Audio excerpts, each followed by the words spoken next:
আমার জন্মের পর থেকে মরণের আগ মুহূর্ত পর্যন্ত যদি আপনি আমি সেজদারত অবস্থায় থেকে আল্লাহর শুকরিয়া আদায় করি, আমাদের তরফ থেকে সেই শুকর কখনো আদায় করা সম্ভব হবে না। জোরে কোন ঠিক কিনা? আমার মনের ঘরেতে রেখেছি যারে, দো জাহানের বাদশা নবী কামলিওয়ালা রে। মারহাবা বলতেন না? আমার দয়াল নবী রে, আমার মায়ার নবী রে, হে আমার দয়াল নবী রে, আমার মায়ার নবী রে, দো জাহানের বাদশা নবী কামলিওয়ালা রে, দো জাহানের বাদশা নবী কামলিওয়ালা রে। আমার মনের ঘরেতে আমি রেখেছি যারে, দো জাহানের বাদশা নবী কামলিওয়ালা রে, দো জাহানের বাদশা নবী কামলিওয়ালা রে। মোরা যদি ডানাওয়ালা পাখি হতাম, ওই মদিনা দেখার লাগে উড়ে যাইতাম। মোরা যদি ডানাওয়ালা পাখি হতাম, ওই মদিনা দেখার লাগে উড়ে যাইতাম। হৃদয় জুড়ে দেখতাম আমি, হৃদয় জুড়ে দেখতাম আমি নয়ন ভরে, দো জাহানের বাদশা নবী কামলিওয়ালা রে, দো জাহানের বাদশা নবী কামলিওয়ালা রে।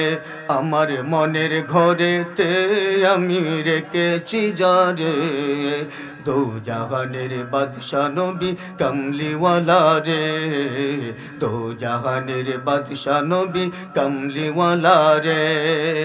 আদি পিতা আদম যখন মুসিবতে পড়ে, মুদের নবীর উসিলাতে আল্লাহ কবুল করে।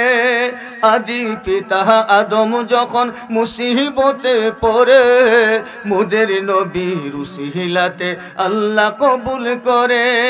সাকারাতের বিছানাতে, সাকারাতের বিছানাতে দেখা দিও রে, দো জাহানের বাদশা নবী কামলিওয়ালা রে। আমার মনের ঘরেতে আমি রেখেছি যারে, দো জাহানের বাদশা নবী কামলিওয়ালা রে, দো জাহানের বাদশা নবী কামলিওয়ালা রে। হে আমার দয়াল নবী রে, আমার মায়ার নবী রে, হে আমার দয়াল নবী রে, আমার মায়ার নবী রে, দো জাহানের বাদশা নবী কামলিওয়ালা রে, দো জাহানের বাদশা নবী কামলিওয়ালা রে। মারহাবা জুড়ে বলুন। আমার প্রাণের ভাইয়েরা, এবার আমি আমার মূল আলোচনায় চলে যেতে চাই। আল্লাহ রাব্বুল আলামিন কালামে পাকের মধ্যে পরিষ্কার ভাষায় ঘোষণা করলেন, আলা ইন্না আউলিয়া আল্লাহি লা খাউফুন আলাইহিম ওয়ালা হুম ইয়াহজানুন। ঘোষণাকার, আরো জোরে কোন ঘোষণাকার? আল্লাহ বলেন, আলা নিশ্চয়ই, ইন্না আউলিয়া আল্লাহ, ওলিরা হচ্ছেন আমি আল্লাহর বন্ধু। ওলিরা কার বন্ধু? আল্লাহর বন্ধু। লা খাউফুন আলাইহিম ওয়ালা হুম ইয়াহজানুন। আমার বন্ধুদের দুনিয়াতে যেমন ভয় নাই, চিন্তার কোনো কারণ নাই, ইন্তেকালের পরে কবর শরীফের ভিতরে যাওয়ার পরেও আমার ওলি আল্লাহ আমার বন্ধুদের ভয়ের আর চিন্তার কোনো কারণ নাই। ঘোষণা করলেন কে? আরো জোরে কোন ঘোষণা করলেন কে? আমার প্রাণের ভাইয়েরা, এই জন্যই আল্লাহর ওলিদের সাথে ভালো সম্পর্ক স্থাপন করতে হবে, আল্লাহর ওলিদের দরবারে আসা যাওয়া করতে হবে। এর কারণ হচ্ছে আল্লাহর ওলিরা আল্লাহর বন্ধু এমনিতেই হন নাই। দিনরাত পরিশ্রম করে মাথার ঘাম পায়ে ফেলে অক্লান্ত পরিশ্রম করেছেন কামাই করার জন্যে।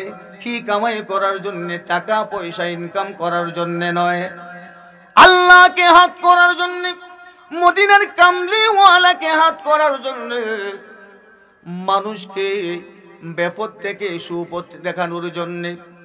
একটা পথ ভোলা মানুষকে পথের সন্ধান দেখানোর জন্যে আল্লাহর ওলিরা দিনরাত অক্লান্ত পরিশ্রম করেছেন একমাত্র আল্লাহর রাহে। জুড়ে বলুন সুবহানাল্লাহ। এই জন্যে আল্লাহর ওলিদের সাথে কোনো নমুনার বেয়াদবি করা যাবে না। আল্লাহ মানুষ গোষ্ঠী শুনো, তোমরা যদি আমার ওলিদের সাথে দুশ্মনী পোষণ করো, আমার ওলিদের সমালোচনা করো, তোমরা করবা আমার ওলিদের সমালোচনা, আর আমি আল্লাহ কিন্তু করব তোমাদের বিরুদ্ধে যুদ্ধ ঘোষণা। আমার প্রিয় ভাইয়েরা, আল্লাহর ওলিদের সাথে লাগাবাজা করার কারণে, আল্লাহর ওলিদের সাথে বেয়াদবি করার কারণে, আল্লাহর ওলিদের সাথে মুস্তাখি করার কারণে আল্লাহ যদি আমাদের বিরুদ্ধে যুদ্ধ জিহাদ ঘোষণা করে, তাহলে কি আমাদের ঈমান নিয়ে কবরে যাওয়া কখনো সম্ভব হবে নাকি? আপনারা কি কোন সম্ভব হবে? সম্ভব হবে না। আমার প্রাণের ভাইয়েরা, এই জন্য মনে পড়ে যায় আল্লাহর এক একজন ওলির ইতিহাস। আল্লাহর এক একজন ওলি যখন আপনি আমি একটু রিচার্জ করি, জিন্দেগি যখন আমরা তাদের বৈশিষ্ট্য যখন আমরা একটু তালাশ করি, তাহলে নিজেকে নিজে বড় অবাক লাগে। আল্লাহর ওলিরা কিভাবে জীবন যাপন করে গেছেন আল্লাহকে লাভ করার জন্যে, রাসূলুল্লাহকে লাভ করার জন্যে। জুড়ে বলুন ঠিক কিনা? আমাদের মতো এইভাবে পেট ভরে খেয়ে নয়, পিঠ ভরে ঘুমাইয়া নয়, আমরার জিন্দেগি হইল খাও দাও ফুর্তি করো, মনে যা চায় তাই করো। এমনি ভাবে আল্লাহর ওলিরা জীবন যাপন করেন নাই। আল্লাহর ওলিরা কেবলমাত্র আল্লাহকে জয়লাভ করার জন্যে, মদিনার কামলিওয়ালাকে জয়লাভ করার জন্যে রাতের ঘুমকে হারাম করেছেন, নিদ্রা হারাম করেছেন, আহার হারাম করেছেন, আল্লাহর রাহে জীবনটাকে কোরবানি দিয়েছেন, আল্লাহর রাহে জীবনটাকে উৎসর্গ করেছেন। আল্লাহ পাক যুগে যুগে কালে কালে আল্লাহর ওলিদেরকে পরীক্ষা করেছেন। আল্লাহর ওলিরা আল্লাহর পরীক্ষায় উত্তীর্ণ হয়েছেন, কামিয়াব হয়েছেন। আমরা কিন্তু আল্লাহর পরীক্ষায় কখনো কামিয়াব হতে পারি না, ঠিক কিনা? আমরা আল্লাহর পরীক্ষায় কি হতে পারি না? কামিয়াব হতে পারি না। আমার প্রাণের ভাইয়েরা, মনে পড়ে যায় আল্লাহর এক মহান ওলির কথা। আল্লাহর এক মহান ওলি, যার নাম ছিল হযরত সুলতান মাহমুদ গজনবী রাহমাতুল্লাহি আলাইহি। আল্লাহর জবরদস্ত একজন মহান ওলি ছিলেন। আল্লাহ পাক রব্বুল আলামিন সুলতান মাহমুদ গজনবী রাহমাতুল্লাহি আলাইহিকে দুইটা লকব দিয়েছিলেন। কয়টা লকব? দুইটা লকব দান করেছিলেন। একটা হচ্ছে সুলতান মাহমুদ গজনবী রাহমাতুল্লাহি আলাইহি, সেই সময়ের একজন রাজা সম্রাট। আর আরেক দিকে আল্লাহর গোলামি, আল্লাহর দাসত্ব বন্দেগী করতে করতে এমন ভাবে আল্লাহর পথে জীবন, আল্লাহর রাহে জীবনটাকে উৎসর্গ করেছিল, আল্লাহকে জীবনটাকে এমন ভাবে বিলীন করে দিয়েছিলেন। এই জন্য হযরতে সুলতান মাহমুদ গজনবীকে আল্লাহ পাক রব্বুল আলামিন জামানার কুতুব বানায়া নিছেন। সুবহানাল্লাহ। আমার প্রিয় ভাইয়েরা, সুলতান মাহমুদ গজনবী রাহমাতুল্লাহি আলাইহি দিনের বেলায় তিনি তিনার রাজ্য পরিচালনা করতেন। রাজ সিংহাসনে বসে রাজার বেশে মানুষের বিচার আচার করতেন, মানুষের কল্যাণে কথাবার্তা বলতেন। আর দিন যখন শেষ হয়ে যেত, দিন যখন শেষ হয়ে গিয়ে রাতের অন্ধকার যখন তলে আসতো, আমার প্রাণের বাইরে আমরা তো দিনের বেলায় নিজের প্রয়োজনের কাজকাম করি, ব্যবসা বাণিজ্য করি, হাল চাষ করি, যে যে চাকরি মুকরি হোক, যেটাই হোক না কেন আমরা করি। এরপরে রাত হয়ে যাওয়ার পরে আমরা কিন্তু পিঠ বইরা ঘুমাই, আরামের সাথে ঘুমিয়ে পড়ি। জুড়ে কোন ঠিক কিনা? কিন্তু আল্লাহর ওলিদের বেলায় এমন ছিল না। আল্লাহর ওলিরা দিনের বেলায় যেমন মানুষের কল্যাণে কাজ করে যেত, রাতের আধারেও মানুষের কল্যাণের চিন্তা করত। সুলতান মাহমুদ গজনবী রাহমাতুল্লাহি আলাইহি যখন রাত হয়ে যাইত দিনের রাজকীয় পোশাক, যেই পোশাক পরিধান করে রাজপ্রাসাদের মধ্যে, রাজ সিংহাসনের মধ্যে বিচারাচার করতেন, রাতের অন্ধকারে সুলতান মাহমুদ গাজনবী রাহমাতুল্লাহি আলাইহির শরীরের মধ্যে সেই রাজার পোশাক থাকতো না। সুবহানাল্লাহ। আমার বন্ধুগণ, রাতের অন্ধকারে হযরত সুলতান মাহমুদ গাজনবী রাহমাতুল্লাহি আলাইহি সাধারণ মানুষের পোশাক পরিধান করতেন, যাতে করে রাস্তাঘাটে চলাফেরা করলে পরে মানুষে যেমন বুঝতে না পারে উনি হইল সুলতান মাহমুদ গাজনবী। চিল্লে বলুন মারহাবা। আমার বন্ধুগণ, একদিন রাতের বেলা মাঘ মায়া শীতের কনকনে ঠান্ডার দিন ছিল। রাতের অন্ধকারে সাধারণ মানুষের পীরা জামা, ছিঁড়া জামা, সেলাই করা জামা, সাধারণ মানুষের জামা পরিধান করে সুলতান মাহমুদ গাজনবী রাহমাতুল্লাহি আলাইহি নিজের রাজপ্রাসাদ থেকে বাইর হইয়া রাস্তায় রাস্তায় ঘোরেন, মানুষের দুয়ারে দুয়ারে ঘোরেন, আর চিন্তা করেন যে দেখি আমার রাজ্যের ভিতরে কোনো মানুষ অশান্তির মধ্যে আছে কিনা। সুবহানাল্লাহ। আমার বন্ধুগণ, রাতের অন্ধকারে মানুষের দুয়ারে দুয়ারে ঘোরেন, দেখি আমার রাজ্যের ভিতরে কোনো মানুষ অশান্তির মধ্যে আছে কিনা, কোনো মানুষ না খায়া ঘুমাইছে কিনা, কোনো মানুষের কোনো জিনিসের প্রয়োজন আছে কিনা।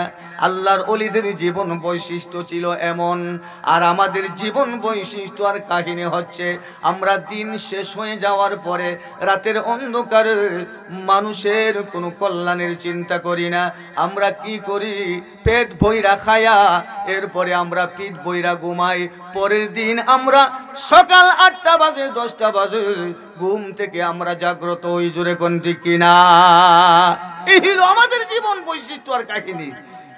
কিন্তু আল্লাহ ওলিদের জীবন বৈশিষ্ট্য আর কাহিনী তেমন ছিল না। এই জন্যই তো আমরা আল্লাহর ওলি হতে পারি না। আল্লাহর ওলি হতে হইলে কোয়ালিটির দরকার আছে না নাই? 1 নাম্বার কোয়ালিটি হচ্ছে আল্লাহর ওলি হইতে হলে, আল্লাহর কামলিয়াত হাসিল করতে হলে সঠিকভাবে আল্লাহর পথে নিজেকে বিলীন করতে হবে। ঠিক কিনা? এরপরে মানুষের সাথে ভালো সম্পর্ক রাখতে হবে, মানুষের ভালো মন্দের খোঁজখবর নিতে হবে, আরো অনেক কিছু আছে না নাই?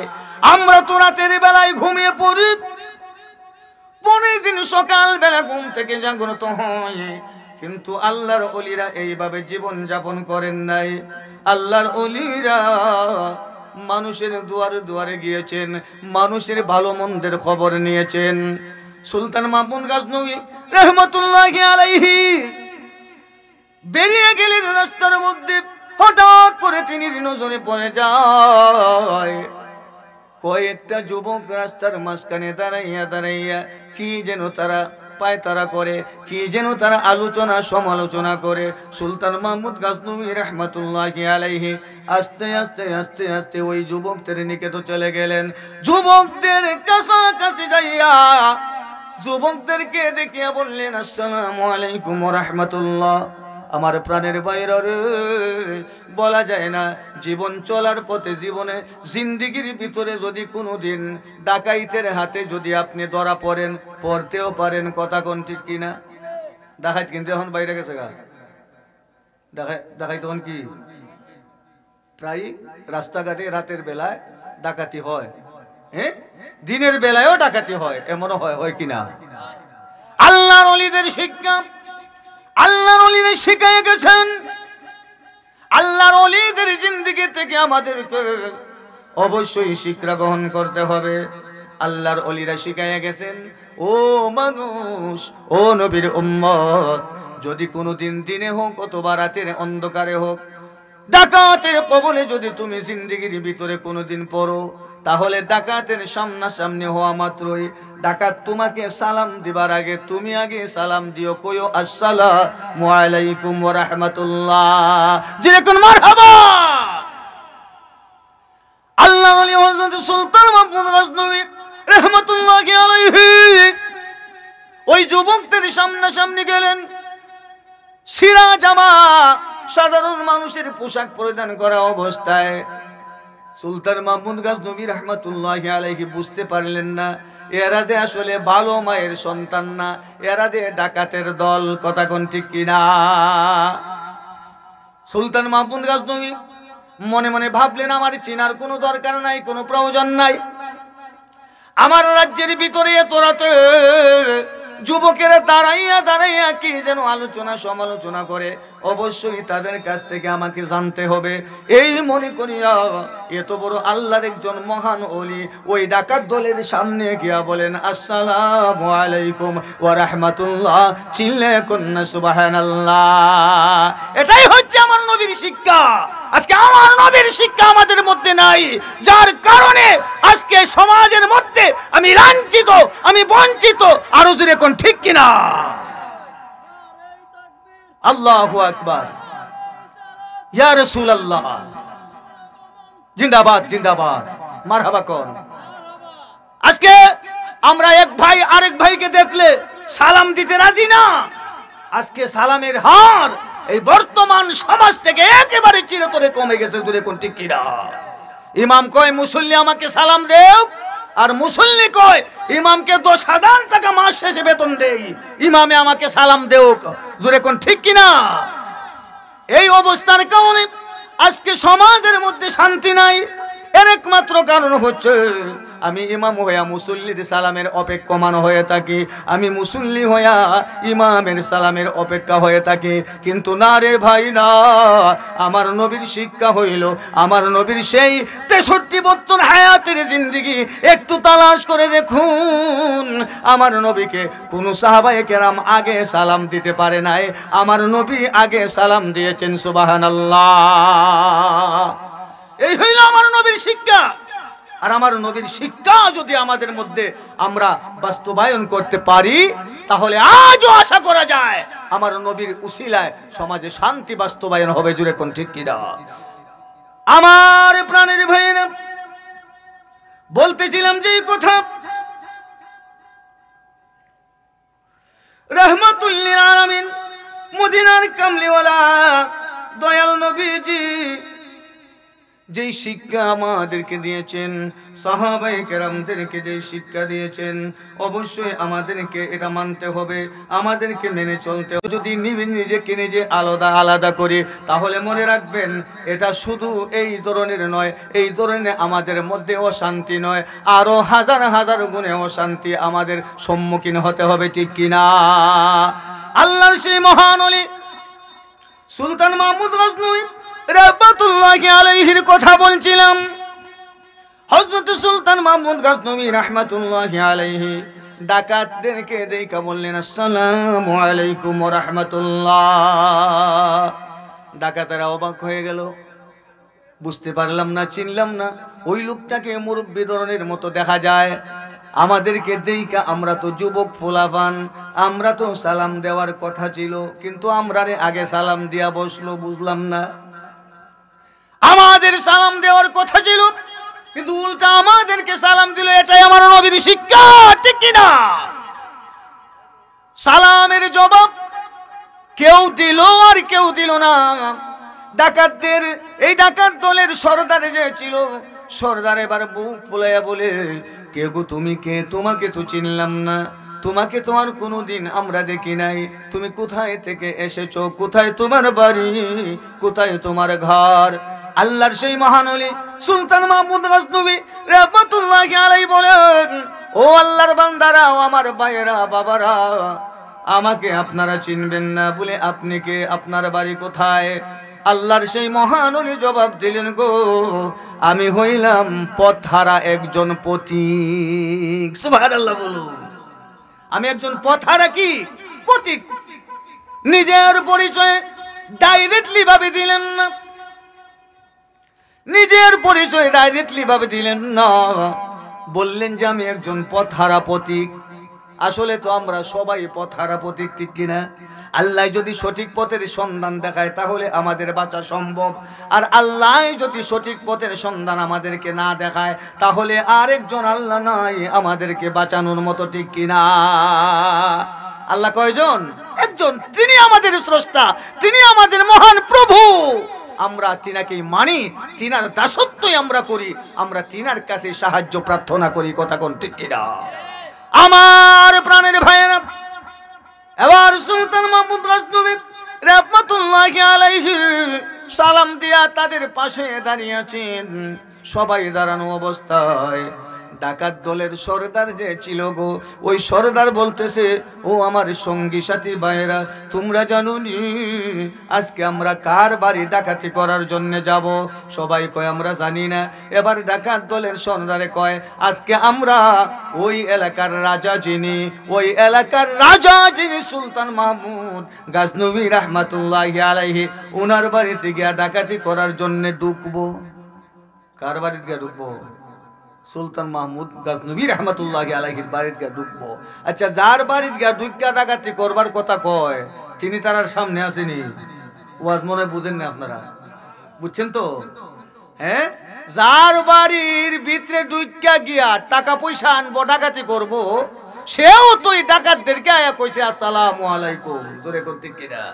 এখন তার সামনে আবার কইতাছে, গবেষণা করে, আজকে সুলতান মাহমুদের বাড়ি গিয়া ডাকাতি করব। সুলতান মাহমুদ গজনবী রাহমাতুল্লাহি বলেন, ও আমার ভাইয়েরা, ও যুবক ভাইয়েরা, শুনো, তোমরা যদি সুলতান মাহমুদের বাড়ি আজকে ডাকাতি করার জন্য যাও, আমি তো শুনলাম সুলতান মাহমুদের বাড়ি আজকে চুরি করার জন্য তোমরা যাইবাই। ভাইয়েরা রে, আমি তো একজন পথহারা পথিক মানুষ, আমার কোনো পথের সীমানা নাই, সন্ধান নাই। ও আমার প্রাণের বন্ধুরা, তাহলে একটা কাজ করো, আমিও রাতের বেলায় কোথায় যাব রে? তোমরা যদি সুলতান মাহমুদের বাড়ি ডাকাতি করার জন্য যাও, আমি তোমাদের সাথে যাইতে রাজি আছি। ডাকাতের দলে সর্দারে কয়, তুমি যে আমরা সাথে যাইবা, ডাকাতি করতে হইলো এটারও একটা যোগ্যতা লাগবো, প্রশিক্ষণ লাগে। জোরে কোন ঠিক কিনা? এমনি যদি তোমারে আমি রাস্তা পাই, আমরা নেই কি সাথে, তাহলে তুমি কোন সময় কোন কাম করবা, আমরা আরো ধরা খাওয়া ধর্মের আব্বা ডাকাই লইবা। জোরে কোন ঠিক কিনা? তো ডাকাতি করার যোগ্যতা তোমার মধ্যে কি আছে, এক দুইটার বিষয় কও, এরপরে আমরা নিমু কি না নিমু এই চিন্তা পরে করবো। আল্লাহর সেই মহান ওলি সুলতান মাহমুদ গজনবী রাহমাতুল্লাহি আলাইহি ডাকাতের দলের, আরে ও আমার বন্ধুরা শুনো, তোমরা কি যোগ্যতা আমারে দেখতে চাও? বলে যোগ্যতা বলতে ডাকাতের দলের সরদার কইতাছে, আমরা শুনেছি, আমরা জেনেছি, সম্রাট এই আল্লাহর মহান ওলি সুলতান মাহমুদ গজনবী রাহমাতুল্লাহি আলাইহির বাড়ির গেটের সামনে বলে একটা বিদেশি কুত্তা আছে, এটা বলে অপর কোনো মানুষ গেলে বলে গাও গাও করে, বেউ বেউ করে। জোরে কোন ঠিক কিনা? তখন আমরা বড় চিন্তাতে আছি। আমরা প্রথম যখন সুলতান মাহমুদের গেটের সামনে গিয়ে আমরা উপস্থিত হইমু, তেটা আমরা তো প্রথম অবস্থাতেই এই কুত্তার আক্রমণের জ্বালায় আমরা সবাই ভাগ্যবান লাগবো, ডাকাতি করা সম্ভব না। এবার সুলতান মাহমুদে কয়, এই যোগ্যতাটাই তো আমার কাছে আছে। জোরে কোন সুবহানাল্লাহ। বলে এই যোগ্যতা আছে মানে তোমার কাছে? বলে সুলতান মাহমুদের কুত্তার সামনে আমি যখন গিয়া উপস্থিত হইমু, তোমরা আমার পিছে থাকো, আমি সবার সামনে থাকমু। তোমরা তো কইতাছো সুলতান মাহমুদের কুত্তার জ্বালায় ডাকাতি করতে পারতা না, তো তোমরা আমার সামনে দিও, তোমরা আমার পিছনে থাইকো। দেখবা আমি যখন সামনে গিয়া কুকুরের সামনে যখন উপস্থিত হইমু, কুত্তায় আমারে দেখা গাও গাও তো করতো হই না, আমারে আরো সুমা দিব। সুবহানাল্লাহ। সত্য কথা তো। আপনার বাড়ির কুকুর, আপনার বাড়ির বিড়ালে আপনারে যেইভাবে চিনবো, আমারে দেখলে তো বেমরাইব। যদি কোন ঠিক কিনা? ডাকাত দলের সর্দার বলে, মারহাবা মারহাবা, তোমার মতো ডাকাত, তোমার মতো ডাকাইতিরা আমরা বলি তু খাই নাউজুবিল্লাহ। কিন্তু জানে না হেরার বাপ দেরার সামনে আজকাল জনমের মতো জিন্দিগির শেষ চুরি করাইব। বাবা তো সামনে পড়ছে, বাবা তোমার মতো ডাকাত বাবারে আমরা তু খাই, বেটা ডাকাই তু খাই কইস না। আগে যে কুত্তায় আমারে মানে কি মানে না, পরে ডাকাই কইস। সুবহানাল্লাহ। বুঝছেন না? যাই হোক, যখন রওনা দিল সুলতান মাহমুদের বাড়ির সামনে, উনার বাড়ির সামনে তো উনি লইয়া গেছে। দূরে কোন ঠিক কিনা? এখন যখন দেখলো যে 10-12 জন মানুষ হইতাছে, সামনে দেখা যায় কুত্তার মালিক। সুবহানাল্লাহ। বড় কইরা কইতেন না, সামনে কি কুত্তার মালিক বেড়াও। এবার কুকুর প্রথম 10-12 জন দেখা গাওগা করেছিল সুলতান মাহমুদ গজনবীকে, দেখা মাত্রই ওনার পায়ের মধ্যে পয়রা চুমা গাইতে শুরু করেছে। সুবহানাল্লাহ। আমি আর কথা সামনে বাড়াবো না, অনেক সময়ের দরকার। আজান হয়ে গেছে, আমার টাইম শেষ, সময় শেষ। আল্লাহ যদি কবুল করে আর কোনোদিন এই বিষয়টা আমি শেষ করার চেষ্টা করব। আসুন, আমরা মহান অলির আঙ্গিনার ভিতরে এসেছি, আমাদের সামনে 7 গ্রামের গুরুস্থান, জুড়ে কোন ঠিক কিনা? আজকের এই মাহফিলের উসিলায়, আল্লাহর মহান অলির উসিলায় আল্লাহ পাক যেন এই 7 গ্রামের গুরুস্থানের নাজাতের উসিলা করে, গাউসে পাকের উসিলায় আল্লাহ পাক যেন আমাদের জিন্দেগির পরিবর্তন করে। আমরা সকলে বলি আমিন। ওয়া আখির দাওয়ানা আনিল হামদুলিল্লাহি রাব্বিল আলামিন। আসসালামু আলাইকুম ওয়া রাহমাতুল্লাহি ওয়া বারাকাতুহু।